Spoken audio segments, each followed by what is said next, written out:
Hi guys, here are my thoughts on the Master Collector Program that was announced on a couple days ago, Thursday.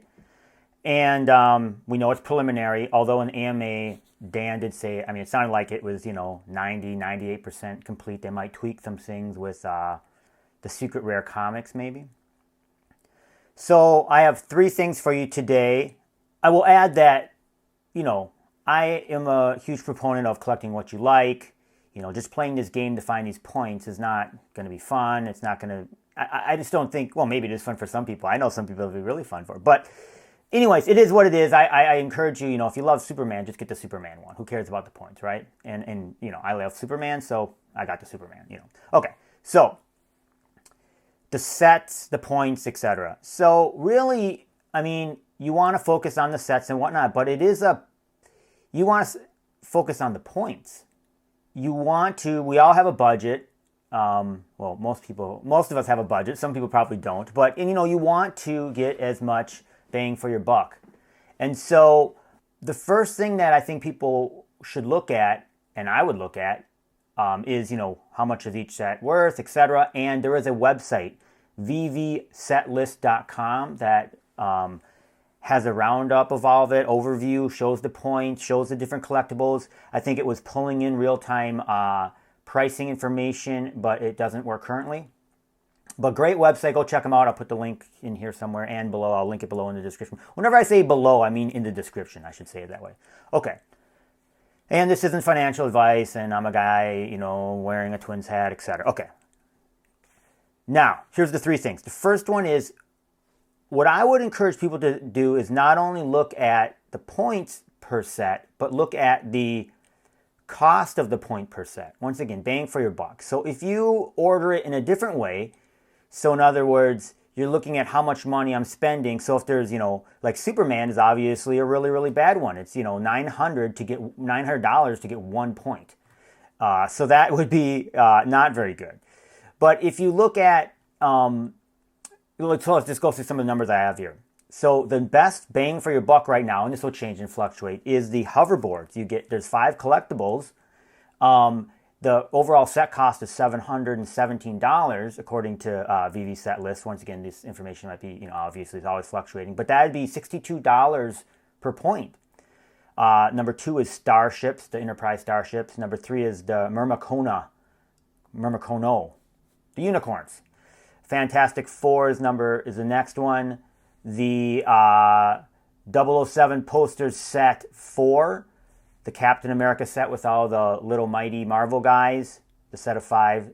The next one is the 007 set 3. The next one is Ecto 1. Okay, I'll stop it there.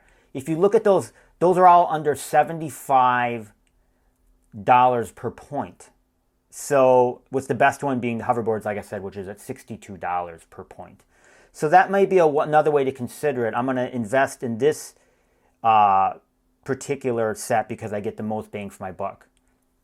Okay, so that's one way to think about things. All right, what's the next way to think about things? Well, these sets are expensive. Not all of us are going to be able to afford them. I would imagine most people can't afford them. So you can't just be like, I'm going to go grab these sets and do whatever. And they're fun to collect, and maybe that's your plan, is to collect sets. But if you're looking at the points, the best way to do it is just buy a bunch of collectibles, which is difficult. But once again, we're only thinking about the points from this perspective, and that would be, it's 1-to-1. So if you get one collectible, it's 1 point, and you have it in your vault.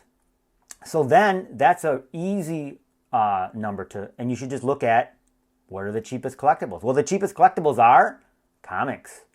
So some of the common comics are under 20, and obviously you want to try and get them on the drop. For 7 is even better.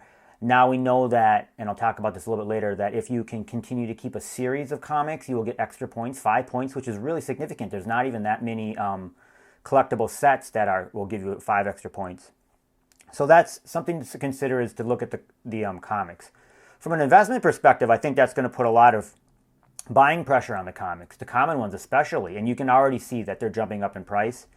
So, yeah, go grab, if you wanted to invest, rather than say I'm going to throw $700 into a set. Maybe it's just I'm going to go buy all the common comics. That will give you a bunch of points.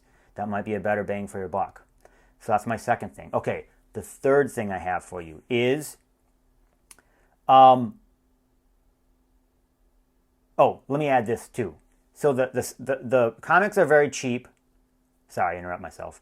But if you want to go the collectible route, a lot of these common collectibles are around $30 a shot. So if you started accumulating them, that would be obviously more points. So we're looking at any of the Mighty Marvel ones. Those are sometimes they used to be sub, I don't know what they are now, I haven't looked lately today, but they used to be sub $25. That would be like The Thing, Mr. Fantastic, Invisible Woman. And then some of the other ones like Nessie, Bigfoot, Chupacabra. Those are the Crypticans, I think they're called. And then some of the unicorn, the Myrmeconos or whatever. Those unicorns are, around in the 30s too. Okay, but those, they're $30. So when you look at the value per point, you're looking at, if you're looking at the Mighty Marvels, it might be $20 per point. Or if you're looking at the, Crypticans, it'd be $30 per point. And once again, if we remember what I just said earlier, even the best set that you can buy, which was the hoverboards, those are at $62 per point. So I know you're getting bonuses because of, the set, but if you can't afford that, just go buy some collectibles, common ones, and that will up your points per day. Okay, the last point I have, and I'll go back to the comic book series. I did have a short YouTube I put out yesterday, but I don't think we understand what these comic book series are yet. Obviously, the example they gave is Amazing Spider-Man, but then Web of Spider-Man is not Amazing Spider-Man, so that would be a different series. But there's so many things that I don't quite understand, because even within the physical comic book community, how it always goes to how do you organize your comics. That's a big thing in the physical comic book community. How do you organize your comics? By alpha, by character, by series, etc. And so, like, if you look at X-Men, they have X-Men 4 and they have House of X. Those are obviously similar characters, but they're different series. Are they going to count them the same as all X-Men? Or are they going to count them as different series? I mean, they said series, but I'm not sure. And the other example I gave was Incredible Hulk. So Incredible Hulk series obviously started in like 1963 or something like that, and went on and on and on. And then Immortal Hulk is actually a different series. At least in my mind it is. Completely different series. Different character. Or same character, different version of him. Okay. Which happens in comics. So, but Future Imperfect, which is the future version of Hulk, that, if I recall, that series only has 2 comics. So does that mean that it won't ever have 3? So you could never get the set bonus for that? So maybe you don't want to invest in that one. Once again, these are all speculative things. If you have that comic and you like it, keep it. Don't be selling anything, right? But Future Imperfect only has 2 issues. So that series could never have 3, so you could never get the set bonus for that. Something to consider. The other thing is, and I couldn't think of any, I was trying to, but maybe there are series that only have 3 books in the series. So the significance of buying that is you could buy those 3 commons when they come out, and then they couldn't come out with any more because there's no more books in that series, and then you would be good to go and you could get the set bonus forever.